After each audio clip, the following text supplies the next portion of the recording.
Hi, this is Nigel Collin from Game of Inches. I hope you're well. I wanted to spend a little time talking about an area of taking action that is really important, and that's understanding where to start.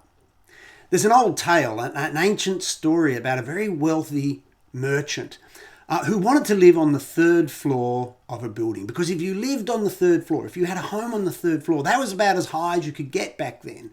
And that was high status. You could look out over all of your lands. And so this particular person wanted a third floor home and contracted engineers and builders to do just that and went off on their travels to sell their wares. And when they got back 6 months later, the builders had finished the foundations and were working on the first floor. And the merchant sacked them, was very, very unhappy. And so one of the builders said, "Why are you unhappy? We're doing exactly what you wanted us to do." And the merchant turned around and went, "No, you're not. I don't want to live on the first floor. I want to live on the third floor." And the point of the story is this: quite often in business, we want to jump ahead. We want to start way beyond where the starting line is. In other words, we want to make our yearly budget in 9 months. We want our new recruits to be up and running in 2 weeks. We want them to be fully trained as quickly as possible. But the truth is, we need to start where we are.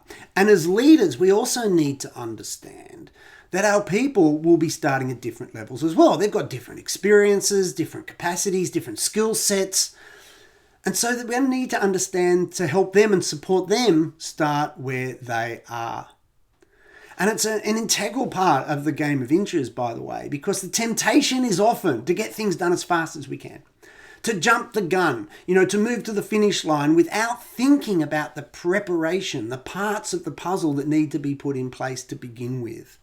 So it doesn't matter what project you're working on or what initiative you're working on.